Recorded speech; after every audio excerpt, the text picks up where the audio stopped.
You've survived another week. Thank you for listening, downloading, and supporting the Black Man with a Gun show. Which one will win? People in the gun community are taking sides, and I want to know what you think, and then they actually give you some stuff to think about as well. Rob Morse wrote a great piece from ammoland.com, and I want to share it with you. And I have a great interview with the president of the National African American Gun Association, Phillip Smith. And I want you to look out for a new project, a mobile app designed just for us, called the Gun Rights Alliance app. It's coming soon, and I wanted to drop a little science with you. All this and more coming up next. This portion of the show is brought to you by Black Man with a Gun Reloaded. You can get your autographed copy from me directly by emailing me at blackmanwithagun@gmail.com.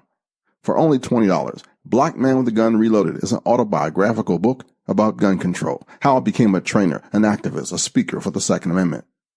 This book has a glossary that will make you sharper. It belongs on the bookshelf of every gun owner. Black Man with a Gun Reloaded. Email me at blackmanwithagun@gmail.com today. It's also available on Amazon without the love. Blackmanwithagun.com. Ken Blanchard's Pro Gun Podcast. All right, after John Wayne leads us in the Pledge of Allegiance, we're going to get philosophical and deep. I pledge allegiance to the flag of the United States of America and to the republic for which it stands, one nation, under God, indivisible, with liberty and justice for all. You know, I'm sitting here alone in the basement in my studio, and I'm thinking about a story that I heard one time about an old Cherokee was talking to his grandson. I can imagine it was not too far away from the other rest of the people, and they had a quiet moment of just sharing wisdom between the two generations. And sometimes we need to do that. And the grandson was all wide-eyed, starry. And the old Cherokee is teaching his grandson about life. He says, "A fight is going on inside me," he said to the boy. "It is a terrible fight, and it is between two wolves. One is evil. He is anger and envy, sorrow, regret, greed, arrogance, self-pity, guilt, resentment, inferiority, lies, false pride, superiority, and ego." He continued, "The other is good. He is joy, peace, love, hope, serenity, humility, kindness, benevolence, empathy, generosity, truth, compassion, and faith. And the same fight is going on inside you and inside every other person too." The grandson thought about it for a minute, and then he asked his grandfather, "Which wolf will win, grandfather?" And the old Cherokee simply replied, "The one you feed." If you've been listening to my podcast for these last 12 years, you know that I love to quote people that you don't necessarily hear often. Indigenous people, African people, people of different tribes and nations, people of different dialects, walks of life. And we can learn so much from people who don't get much play. No matter what you identify as, we are all human.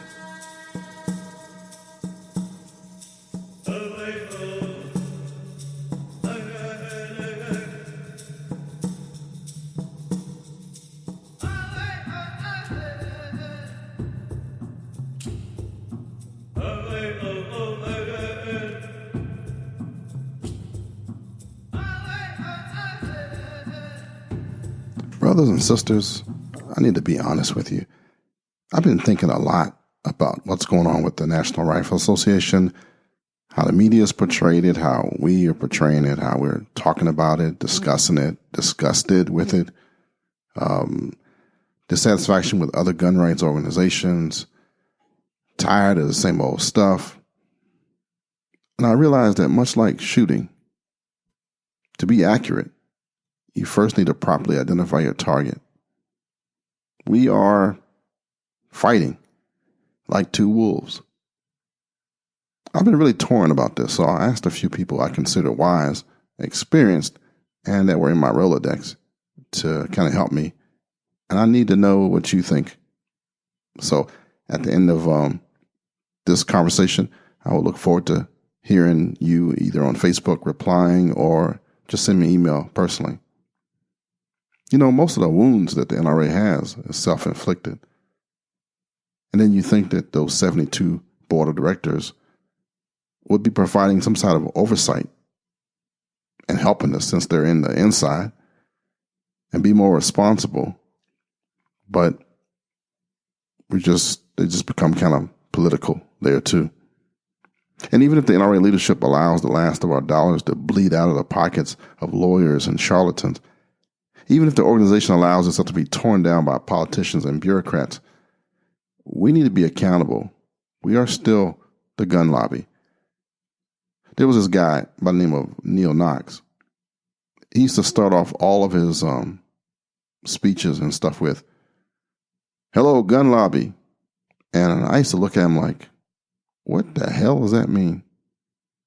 Basically, he's saying that we are to take personal responsibility for protecting our rights, that we can't rely on any organization, anybody else, any group to do the real work.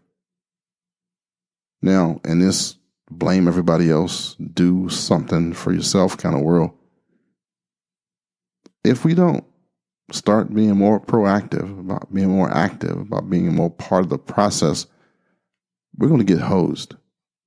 And we can't blame anybody but ourselves. Where are you in this thing? You know, we're taking sides. One of the largest groups of us is undecided.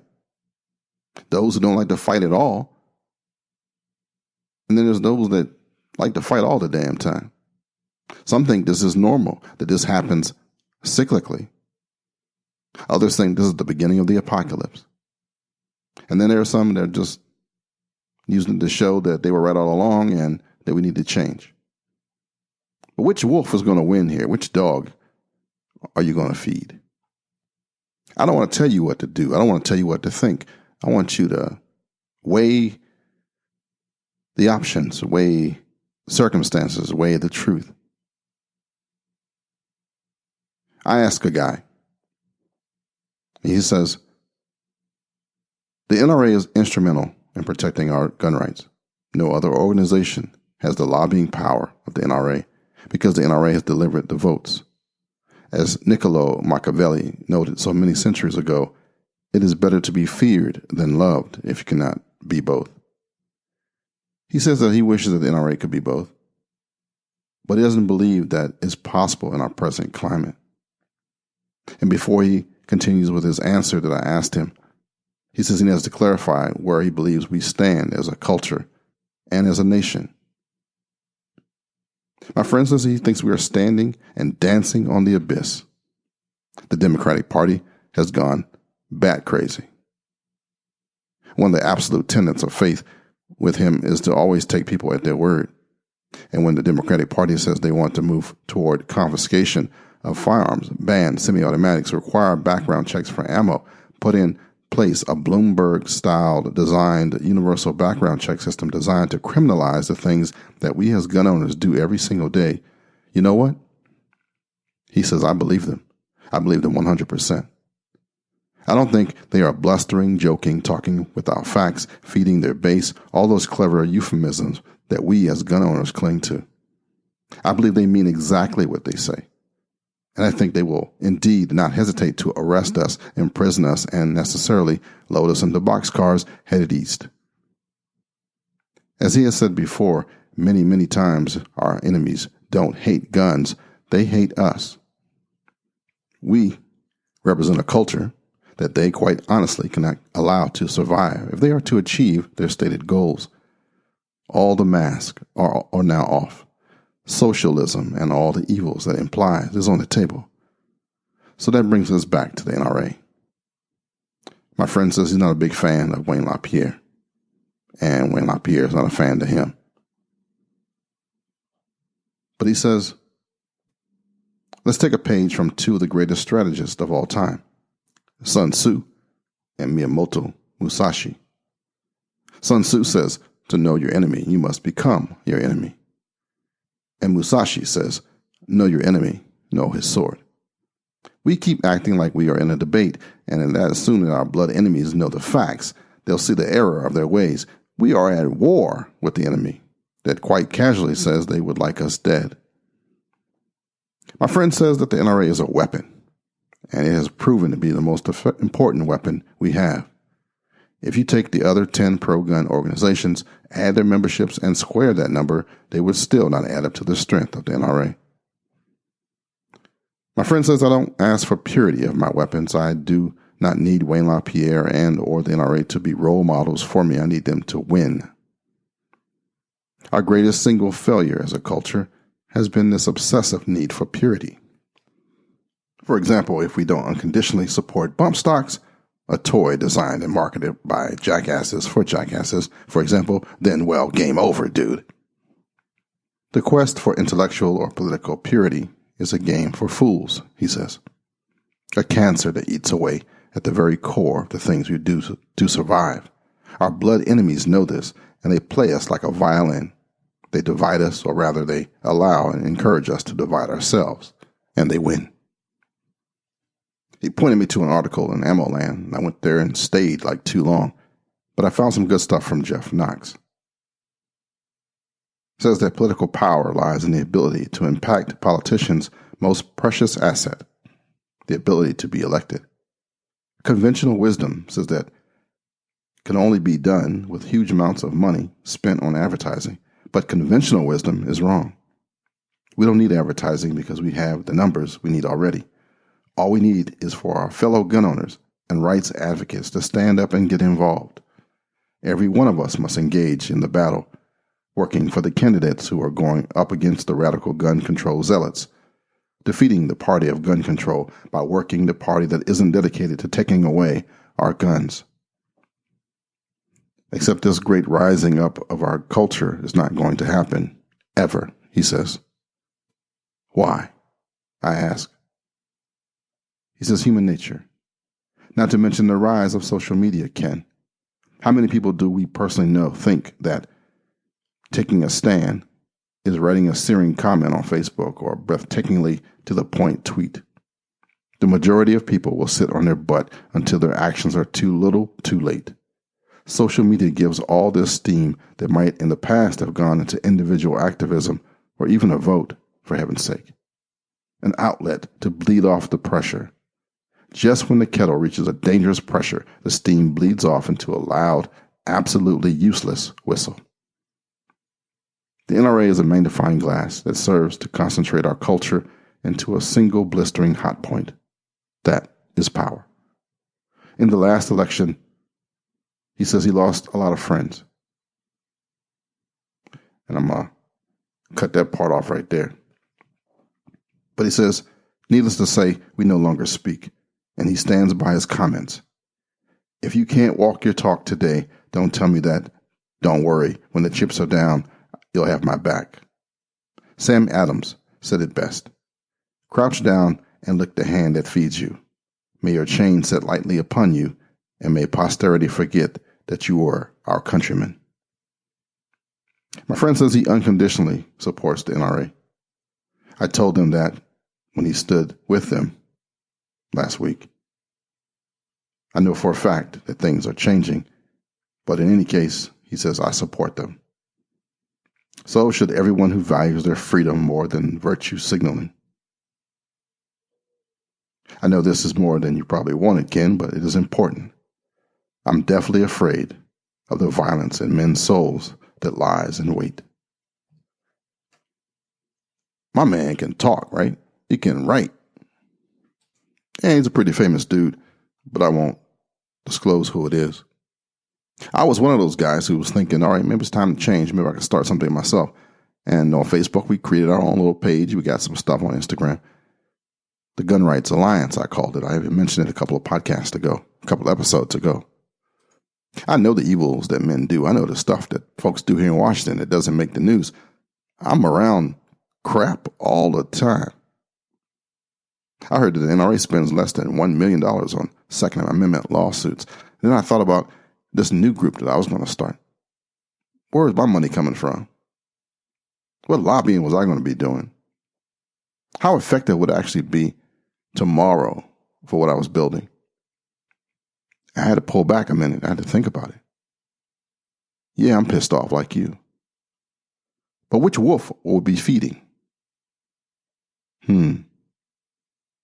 A pup or a full-grown alpha with a few battle scars and a few bad judgments under his belt? Yeah, there's other shows, there's other organizations. But like Janet Jackson said, what have you done for me lately? Everybody can talk a good game, but what have you done? Politics sucks. I never really liked it. The Republicans and the Democrats are just two sides of the same rotten coin these days. John Adams warned us about the dangers of a two-party system tearing the country apart. But as with so much of the wisdom of the Founding Fathers, it has been lost over the years. No one in Congress or the Senate serve the people or support the Constitution 100% anymore. From what I see around here, the Beltway, they only support themselves, their careers, and their wallets. The idea of professional politicians itself would be a slap in the face of the folks who started this country. Professional politicians are the American equivalent of royalty. And when the Constitution was written, America had just fought a revolution to overthrow royalty rule in America. But we've come full circle, and America today would be unrecognizable to any of those who started this thing. But the solution is on us. I believe it is imperative for all of us to know that no matter how many in our population will forego their rights, you and I will not. They think we're powerless. They think that without big bucks and a coordination from the NRA, we can't be serious players in the political arena. It's up to you to prove them wrong. You'll be seeing an Indiegogo fundraiser coming up soon for a mobile platform that I'm building. I'm working with a developer, actually. She's the same one who created the Black Man with a Gun podcast app. And that thing is like robust. It does a whole bunch of stuff. But I want to do something bigger. You know how the YouTubers, the bloggers, the activists, all of us have to search different websites and all that stuff. We have to go online. And then we're wondering if Facebook one day or Google one day would just kick us all the way out of stuff. Where would we go then? Well, I'm going to jump that shark right now. The Gun Rights Alliance is going to be a development app in development, which is going to be a super app. It will allow the first 10 people, 10 companies, 10 bloggers, 10 podcasters, 10 whoever wants to be first in it. They have their own app within this app. It's going to be like a directory. If you look at blackmanwithagun.org, you look at my app. Imagine if you had that, if the Second Amendment Foundation had that, if the NSSF had that, if the GOA had that, if 2AO had that, if USCCA had that. So you have all your channels, your YouTube channel, your Instagram page, you can push notifications, and we're all in one big app, the Gun Rights Alliance app. It's going to cost probably about $6,000 to get this thing up and running. So when that Indiegogo thing pops up, please, please, please contribute to it. And then once we have the app, once we have the platform, once we have those who are in it, and we're conversing and sharing, and you can find your people, and you can grow your show, you can grow your blog, you can grow your channel, then we'll get the industry involved, or maybe the industry will jump in first. And everybody who has an app within this app will have control of it. This is going to be pretty big. I want this to be my legacy and the thing I do that helps our side in this new millennium. Gun Rights Alliance app is coming, and I want to put a pin in it for you. I want you to remember that when you see it. It'll be a shock to your system. Trying to do something here. And just in case it grows into a way that we can actually influence politics, then that's a whole nother story. But we're going to keep moving. First, with the mobile app, the development, the platform. If you're interested in learning about it, want to help me with some stuff, send me an email. I'm all ears. This portion of the show is sponsored by CrossbreedHolsters.com. Crossbreed Holsters has gained national recognition as a maker of the best and most functional concealment holsters available on the market today. Each holster is handcrafted to ensure your firearm is safe and secure while carrying, combined with the best customer service in the industry. Visit CrossbreedHolsters.com. If you carry a gun for self-defense, be smarter and join the United States Concealed Carry Association so you can be covered in case you have to use the thing to protect your life from the judicial system. Upfront bail bond funding, attorney counseling, personal hardship coverage, membership deals and discounts, firearms theft, liability coverage, and more. Go to uscca.blackmanwithagun.com right now. uscca.blackmanwithagun.com.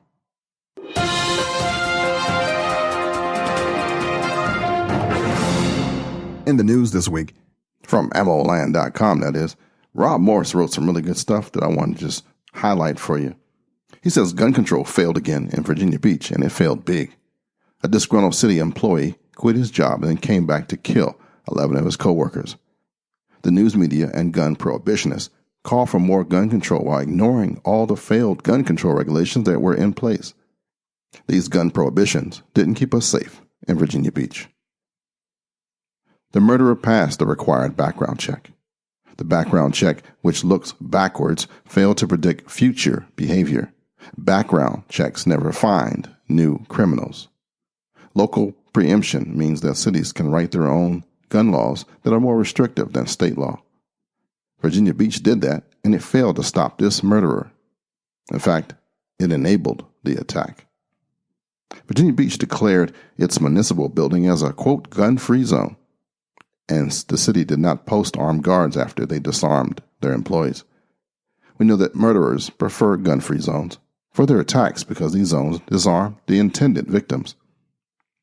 We also know Virginia Beach City employees wanted to go armed at work for their own safety. Concealed carry licensing didn't disarm the murderer. All the criminal histories and fingerprint requirements failed to identify this murderer or stop him. But these gun prohibitions might have disarmed his victims. We already regulate noise suppressors on firearms, but that didn't disarm the murderer. Both the victims and the responding officers heard the gunshots. There was an extraordinarily rapid police response, but electronic keycard access on a municipal building kept police outside while people died inside. Security doors keep out both the bad guys and the good guys. The elevated stairway entrance prevented a terrorist from crashing a vehicle into the main hallway of the municipal building. The stairway also kept first responders from breaking down the doors. As expected, no more innocent victims were shot once the murderer faced armed opposition. A good guy with a gun stopped a bad guy with a gun. Does that surprise anyone? The 23,000 firearms regulations we already have in place failed us. They did not stop this murderer. They will not stop the next one. Democrat politicians have proposed more of the same ideas that failed so badly in Virginia Beach. That passes for leadership among the advocates of gun control. Stop voting for failure. Rob Morse, man. Rob Morse, my man. Writes some good stuff. He says, I'll simplify the problem if you have any doubts. About 10 million honest citizens didn't get their concealed carry permits because of high fees and burdensome training requirements. Many more were disarmed by arcane gun laws. At the same time, criminals committed almost 300,000 aggravated assaults and murders last year. We need more good guys. Be one of them. Thanks, Rob.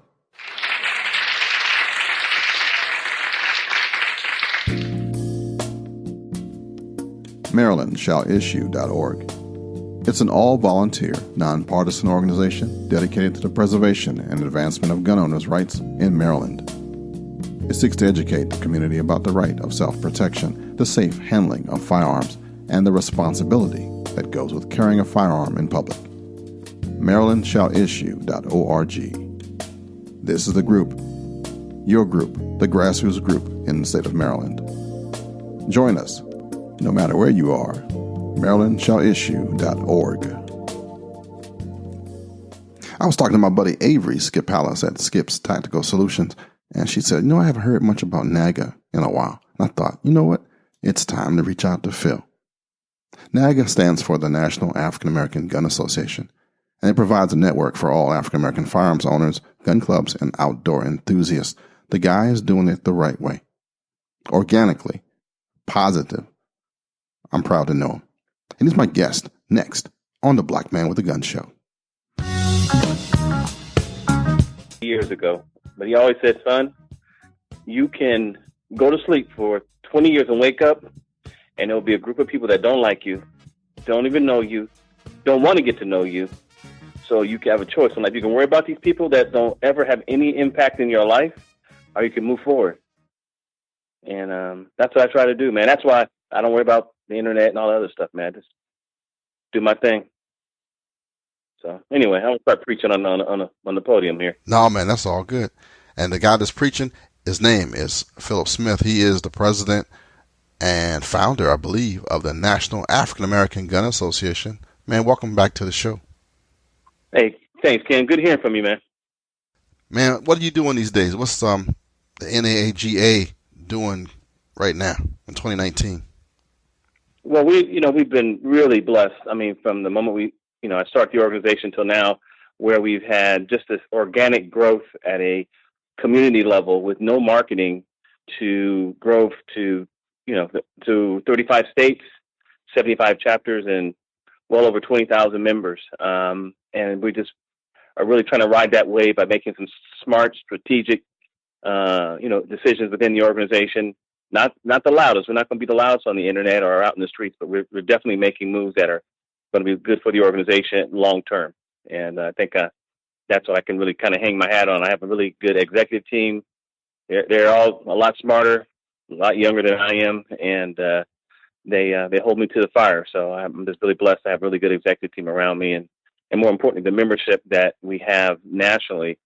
A lot of people that understand the big picture when it comes to firearms and what we're trying to do with our community, and that is to teach us how to shoot, educate us on the fundamentals, and educate us some more on the fundamentals, because you can never practice enough. You're always going to have that mindset, or you should have that mindset that you want to improve your basic skill set from a shooting standpoint. But also, and I think this is probably just as important or more, know the laws of your particular state and where those laws might or might not impact you when you're going about your daily business, either at home, driving to the store, or if you want to conceal carry or open carry, depending on what state you are.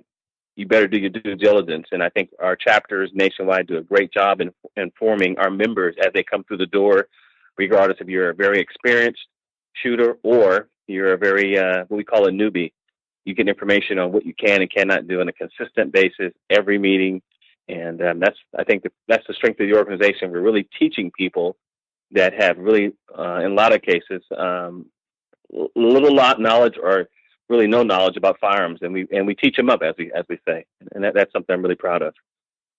How often does the national group meet? It's funny. We've been talking about this for the last 3 years, and we finally have gotten it where we're going to try to have our first national convention next year in August in Atlanta. It'll be a 2-day event, and to my knowledge, it's the first African American organization that will be having a firearms national convention. We're inviting all of our chapters, obviously. We're going to try to have a lot of media there. We're going to invite literally every firearms manufacturer and company or rep that would like to be involved with our convention. We're going to have, sessions where we talk about best practices for our chapters, how to strengthen your chapter, how do you structure it, things to focus on. We'll have guest speakers. We'll have those companies that want to talk about their product. present their product to our membership. We'll have sessions on the law, what you can and cannot do with your firearm, either on your person or in your house or in your car. And so we're really going to go over a lot of different stuff. And I think it's stuff that people really want to talk about from a pragmatic standpoint versus a lot of this other stuff that really doesn't matter. So we're excited about it. We haven't obviously knocked down the details. We got a long way to go, literally a year. This is just in the, okay, we made a decision type of conversation. So let's move forward with that. But we have a lot of good, smart folks in our organization that are going to put together, I think, a A1 best in class convention, and I think should go over very well. Man, that's all right there.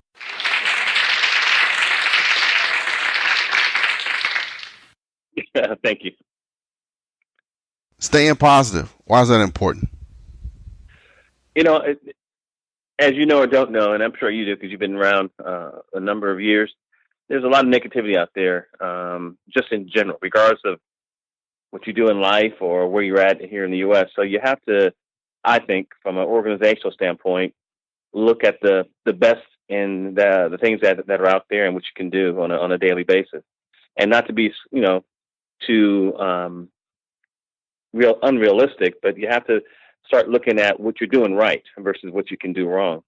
Because if you hone in and focus on the negativity or the stuff that's going wrong, it can kind of rub you the wrong way. Now, I'm not saying in any way, shape, or form don't be conscious of that. Obviously, yes, because there's a lot of stuff that's going on out there in our general society that is really scary, regardless of where you're at politically, socially, what organization you belong to, that is worrisome. But what we try to do at NAGA is to be a positive light for our community, and we do that by showing folks how to act, how to conduct themselves.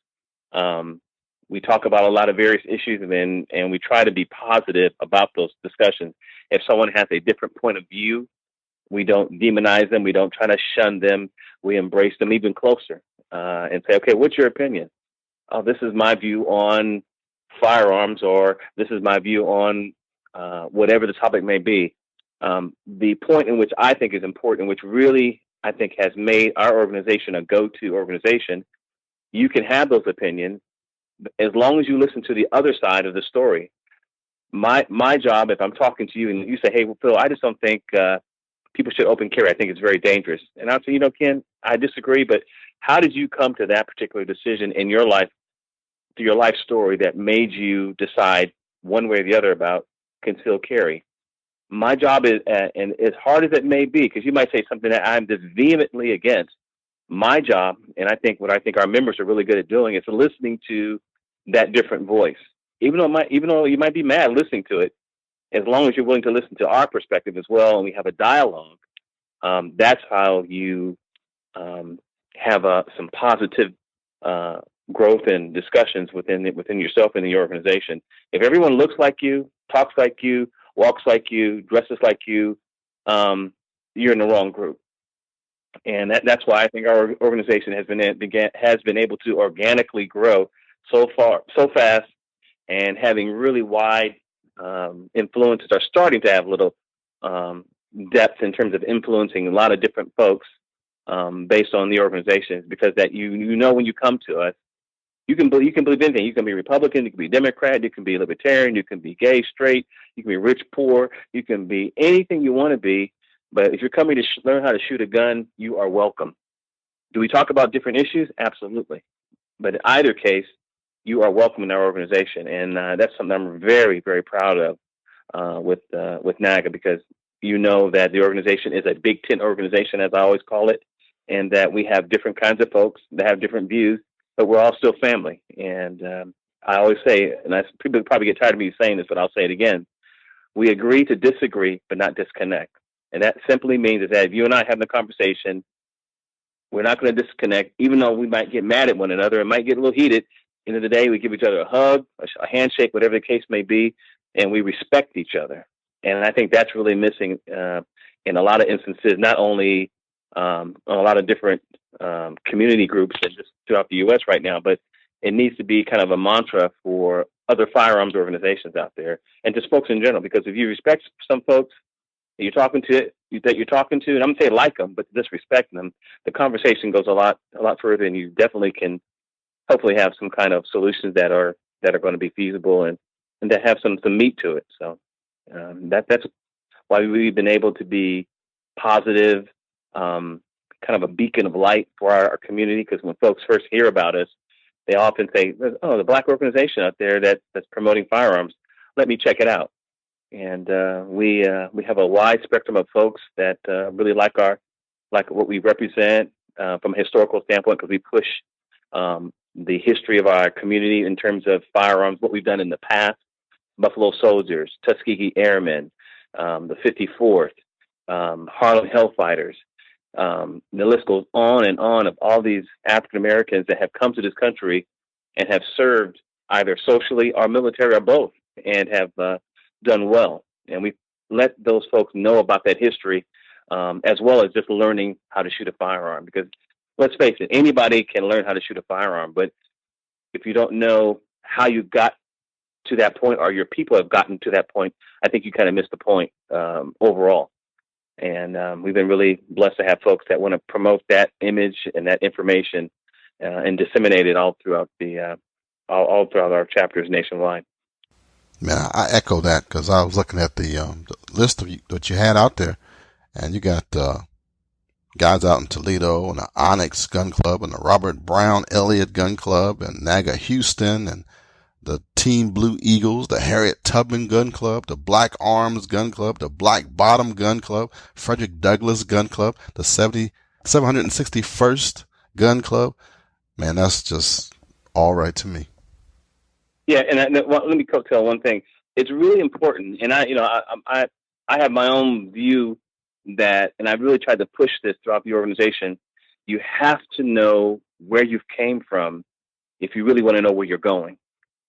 If you don't understand that, I think you kind of miss the point. If you just go into a gun range and just start shooting a gun and don't understand why you're doing it personally, first of all, just why you need to shoot a gun, and then taking one step back and getting a macro view and say, you know what, I'm shooting this gun because people have died for me, black and white, first of all, and just as important, within our community of African Americans, a lot of our folks have died for us to be able to go to that range or to shoot. And you have to know, at least I would think at a minimal level, just a few of the notable folks that have went out and set the stage for you to have the liberties that you do on a daily basis. And I think that's critical within our community. We have to know our history. We have to take a little time to read and understand based on what has happened in the past, and how we want to manipulate and change the future for the better of our community and the country.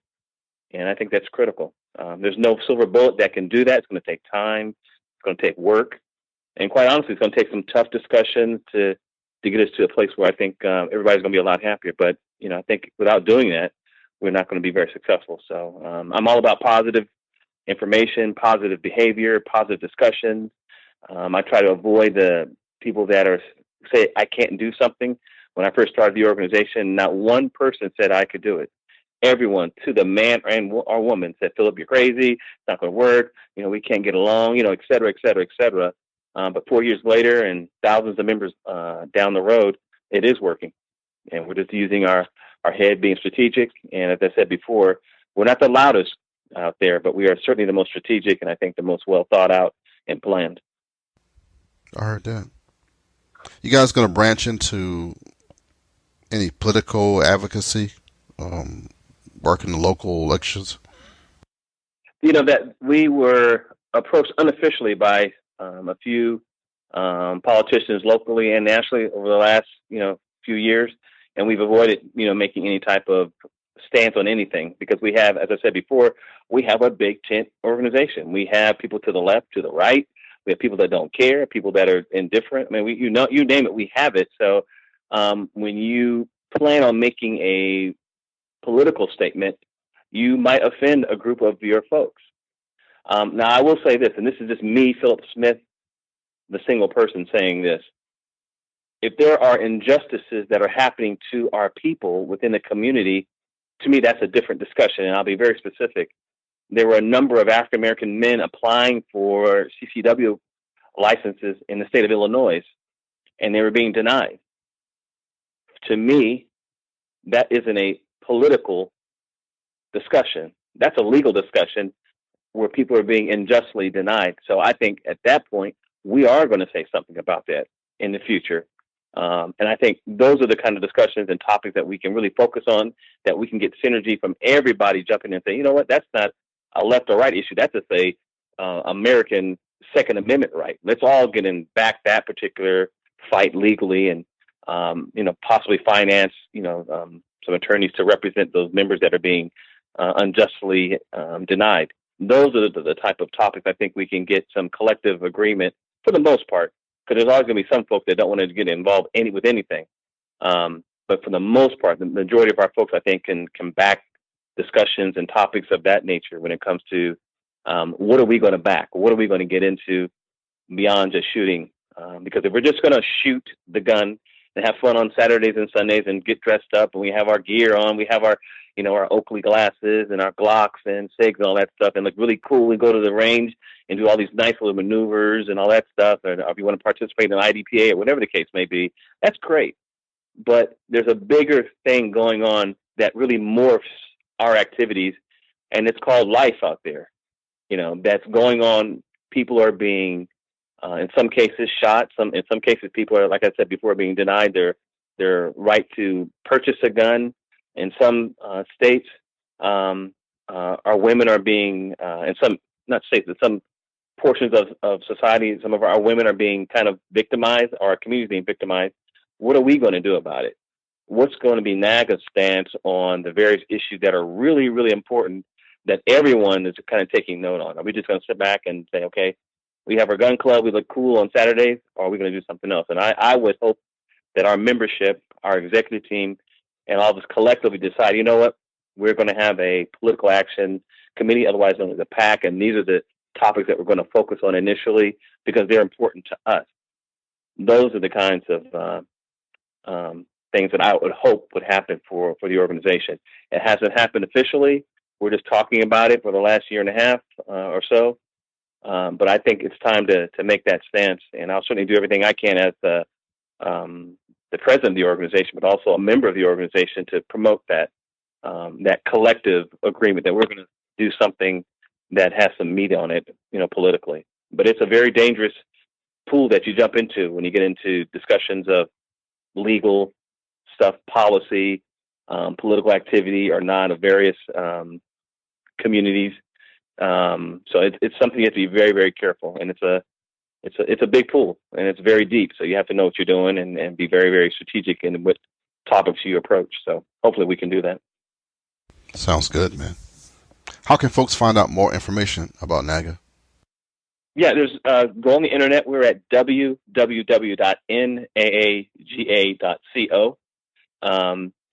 One thing I do want to note, we're having a new website built. It'll be probably ready in the next 4 to 5 days that we're going to be launching it. It's really cool. It's got a couple little new features that people hopefully will like. It's not the last stage. We'll always be continually upgrading it, but when you go to the new website at naga.co, you'll be able to see it in about 3 or 4 days. And please read the information about the organization. Read about what we're trying to do and what we're about. We're about, very simply, African Americans learning how to shoot, how to train themselves and educate themselves as it relates to firearms. And that's the core of our mission statement of the organization. We welcome military and law enforcement that want to participate.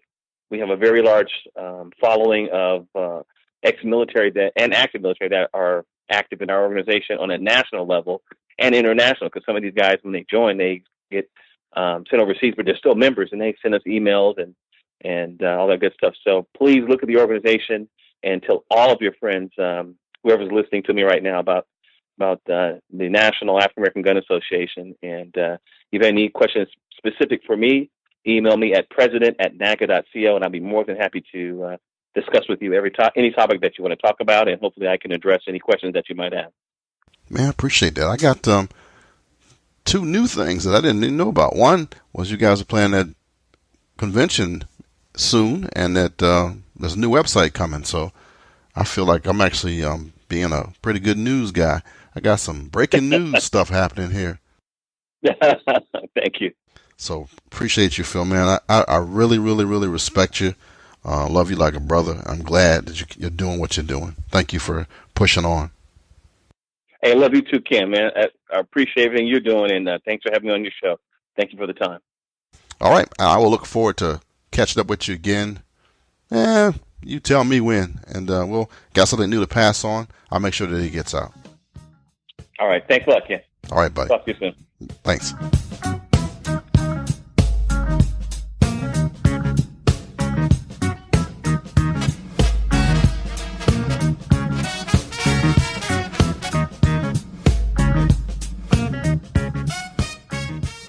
Have you heard my other podcast?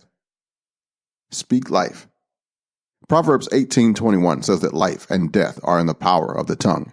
Join me in faith and be a part of my family on a podcast that gives you what you missed in church. SpeakLifePodcast.com.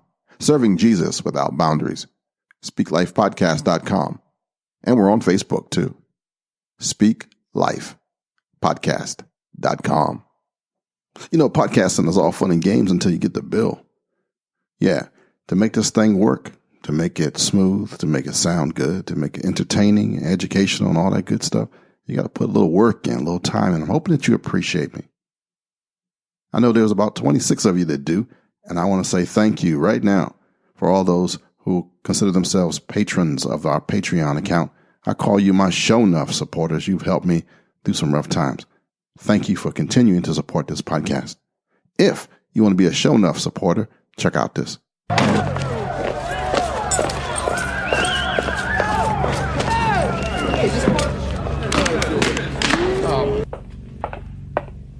Are we the meanest? Are we the prettiest? Are we the baddest mofo low down around this town? Are we not the supporters of the black man with a gun? I can't hear you. Patreon.com/black man with a gun. Now I've been having fun with this show enough thing from The Last Dragon. Remember Barry Gordy's show with that one guy, Ty Mock, the martial artist? Well, modern day, that's my son actually. Bruce Leroy, he is. Yes, he is. Love that guy. He has a podcast too, which is uniquely his. It's called Warrior Cast. Yeah, that's my buddy. WarriorCast.com if you want to check out my son's podcast. Thanks for being here, y'all. Thanks for supporting the show. Thank you for your comments. I'm really looking forward to hearing what you think about our situation, about the two wolves, about our fighting, about where you stand on this thing, where you want it to go. blackmanwithagun@gmail.com is my email. Would love to hear from you. And books will be sent out to you. Those that ordered them for personalization and wanted them autographed from yours truly, you'll be getting that in the next 24 hours coming to you. Well, at least it's going in the post office in the next 24 hours. And Brian, you are the first to respond to my swag offer. And if you didn't remember what I was talking about, listen to last week's episode and get the hint on that. But I'm hoping you like what I send you. If you're a member of our Patreon group, and you can just email me and say, yeah, I like to get some swag. Every once in a while, I get some cool stuff from people, and I want to share the love. So I'll be sending stuff first out to my Patreon folks that are paying attention, that are listening, that want something. It's going to be a grab bag kind of thing, but I think you'll like it.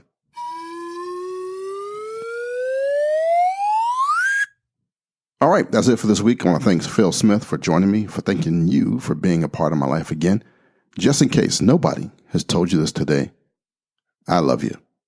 And there's not a damn thing you can do about it. Napoleon Bonaparte said, "You must not fight too often with one enemy, or you will teach him all your art of war." Until next time, shalom, baby. Until next time, friends. To keep in touch with Ken and his cause, head over to blackmanwithagun.com.